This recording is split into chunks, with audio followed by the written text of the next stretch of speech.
Caesarean section ডেলিভারির পর exercise কবে থেকে শুরু করা যায় এটা নিয়ে আজকে বলবো।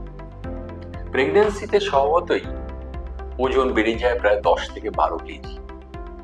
যদিও ডেলিভারির পর 5 কেজি বা 7 কেজির মতো কমে যায়, কিন্তু তবু অনেকটা ওজন বেড়ে থাকে। শরীরে ফ্যাট ডিপোজিশন হয়, অ্যাবডোমেন মাসলস গুলো লুজ হয়ে যায়। তাই অনেকেই জিজ্ঞেস করেন যে এক্সারসাইজ হাঁটাহাঁটি কবে থেকে শুরু করব। এখন সিজারিয়ান সেকশনের পর আমাদের কিছু রেস্ট্রিকশনস থাকে। 6 উইকস এই রেস্ট্রিকশনগুলো থাকে যাতে পেটের কোনো মাসল এক্সারসাইজ না হয়, যেরকম সিঁড়ি ওঠার স্পিড করা হয়, মাটিতে বসা, ঝুঁকে কাজ করা, ভারী জিনিস তোলা, অর্থাৎ পেটের মাসলে চাপ পড়ে সেই ব্যাপারগুলোকে অ্যাভয়েড করা। 6 to 8 উইকস, কারণ যাতে অপারেশনের সময় যা সার্জারি হয়েছে, ওই জায়গাটায় যা কাটাছেঁড়া হয়েছে, সেটার হিলিং যেন প্রপারলি হয়, কারণ প্রপারলি হিল না করলে কিন্তু পরে হার্নিয়া হওয়ার চান্স থাকে।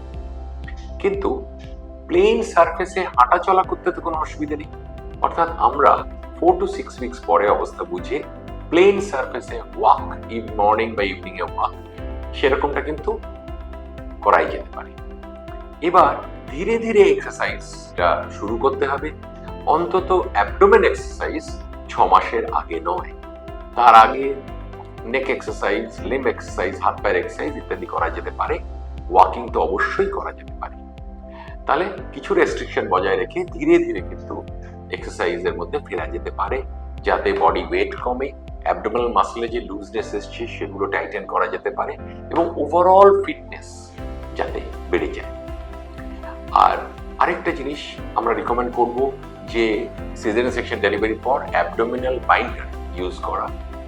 এটাতে পেটে একটা সাপোর্ট থাকে, যার ফলে মাসল হিলিংটাও বেটার হয় এবং মাও বেশ ফিট ফিল করবেন ওই সময়টায় যদি তিনি বেল্ট ইউজ করেন।